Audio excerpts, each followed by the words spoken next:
All right, so I have been going through a bunch of storage upgrade lately, and honestly, it reminded me how confusing this stuff can get.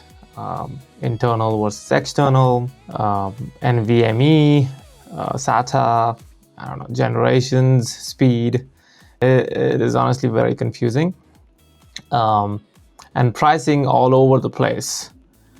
I picked a few really solid options from Amazon that are actually, discounted right now. Yes, Black Friday sales are over, New Year sales as well are over, but I do see a couple of good deals that I can definitely recommend. You could still get a pretty good discount of 10-15% off. I'd say you're paying roughly about $10-15 extra from the Black Friday deal in comparison, to be straight up. And I will show you real use cases. If you edit videos, game, play on a regular basis, you have a lot of photos, you want to back up drives, those are good options which I'll recommend. So stick around. A lot of people buy storage without checking compatibility or what they truly need. They either overspend on something that has way more speed than their system can use.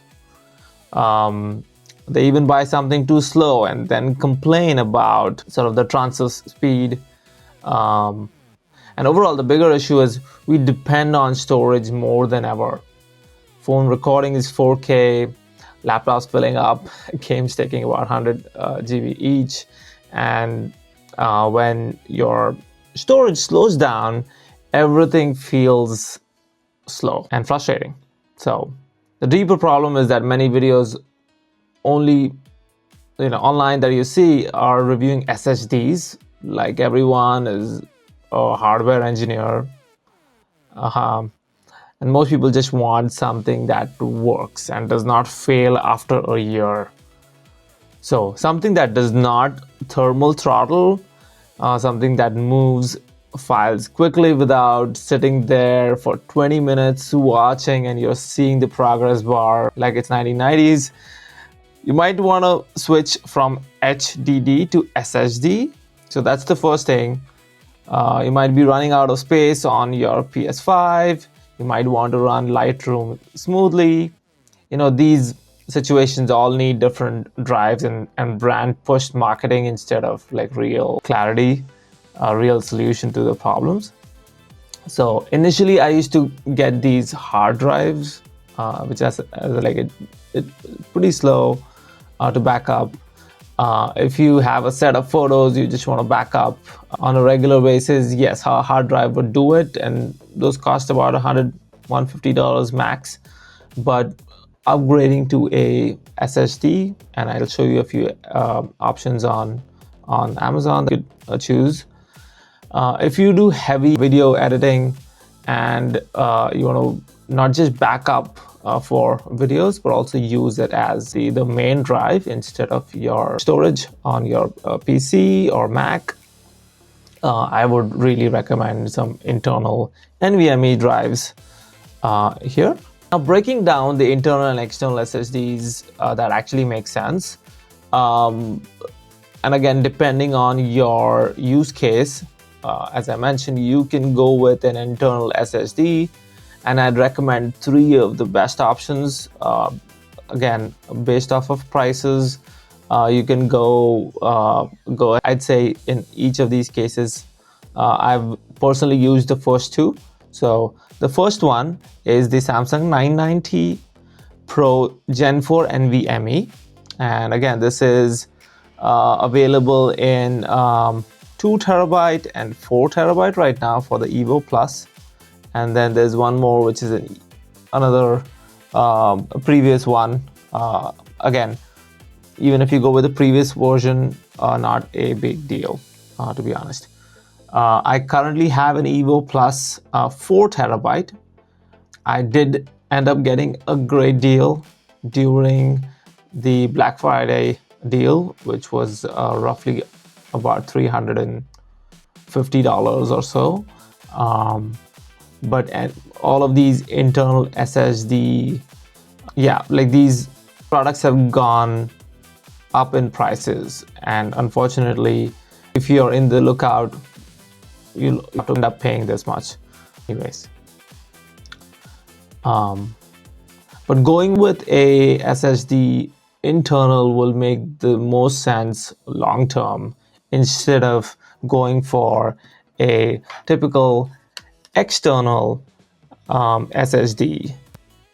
Yeah, second one is the WD Black SN850X. This is also available in 1 terabyte, which currently is unavailable for Samsung. The 2 terabyte is at a discount, and then 4 terabyte.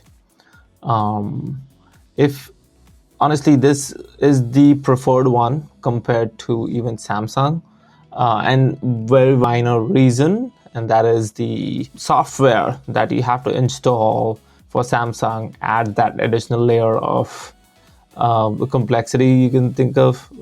It is still easy to use. I have one myself. As I said, I also bought the WD Black. Once you configure it and connect to your computer, that's it. There's no more frustrations to go through. So yes, if you get a better deal than this, or the current 2 terabyte, if you're comfortable with it, I'd say this is the best you can get as of now with the prices. The third one, so this one is the Crucial T710 PCIe Gen 5 NVMe.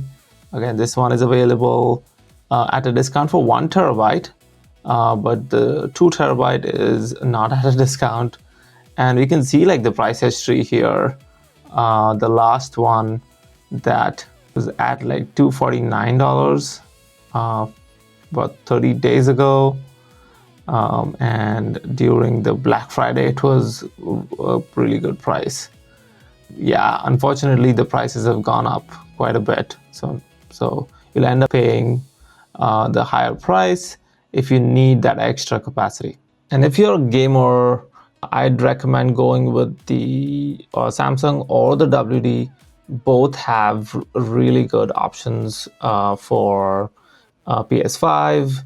In fact, they do have the PS5 version available too. That is sort of the custom made, custom printed look and feel for the PS version, and it's an approved version by the PS5 organization. So you can go with that if you are a heavy gamer.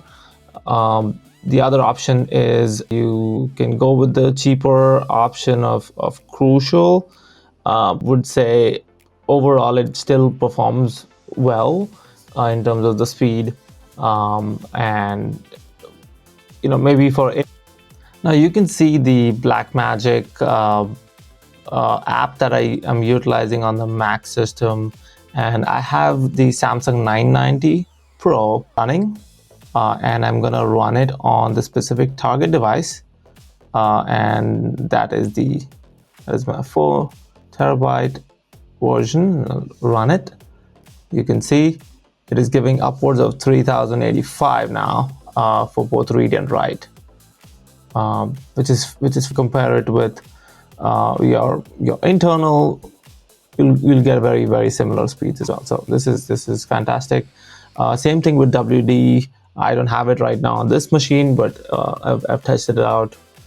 Really, really close enough to that. In fact, it can perform even better in some cases. Crucial I haven't tested, but I've heard good things.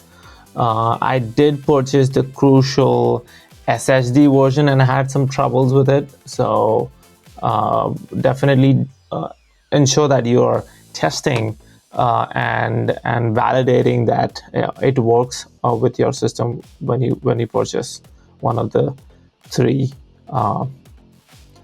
NVMe device.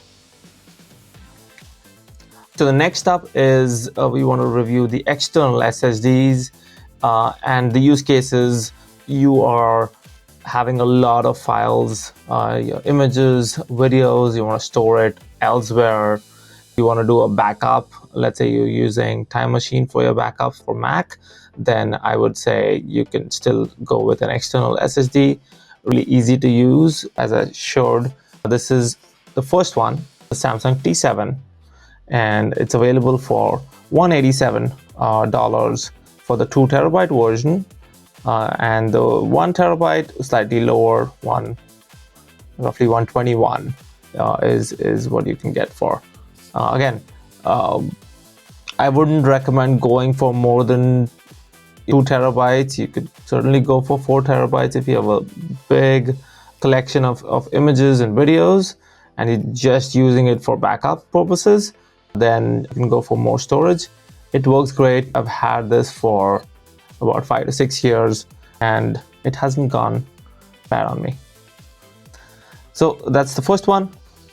Perfect for creators who move footage around. So that's for Samsung T7. So next is the SanDisk Extreme SSD. This one is really fast and compact. But note that SanDisk had recall issues in the past. Only buy new batches. So if you're seeing anything like an old version or a used one, be careful. Still a popular pick for a lot of photographers. So I'd recommend SanDisk over even Samsung. So I also have the SanDisk version myself. And here it is. So this is the SanDisk version. Again, this one I've used for about 4 years, 3.5, 4 years. And you can see the plastic still there. Looks fairly new. I'd say much more easy to carry if you're using it for travel purposes, just because of this hook. Makes a huge difference. However, with the Samsung, there is no hook. So that's a great way to compare as well. I did end up purchasing a crucial version X9 Pro before this purchase, and unfortunately this one did not work for me. For whatever reason, when I connected, I couldn't see the device on my Mac. Now it is potentially the issue with the Mac, but I tried multiple times and I ended up returning the device. So if you end up purchasing X9 Pro or X10 Pro just because of the good deal, definitely verify with your computer and ensure that you're in the return window. Performance wise, I'm not expecting that it'll perform any differently with compared to the SanDisk one. So next one is the Sabrent Rocket Nano, and this one is really tiny and really durable. I like this one if you want something ultra portable. Definitely ensure you're checking the cable version. Some drives include slow cables that limit speed. So swap to a good USB-C 3.2 Gen 2 cable before doing a full test and returning the device if it is not working for you. I will pull together these Amazon deals and drop the links below. These are affiliate links, so if you do end up clicking on these links, it does help the channel, but you don't pay any extra. Now these prices jump daily, so if you see a good deal like this, and I especially recommend you go for the 2 terabyte version or the 1 terabyte version, because these are priced lower compared to the 4 terabyte currently not on sale. If you want me to compare specific drives side by side, let me know in the comments. And if you want me to test a particular application, I can do that as well. Check the links below if you want to see the deals I mentioned. And if you like practical tech videos that actually help you choose the right gear, hit the follow button and watch the next one.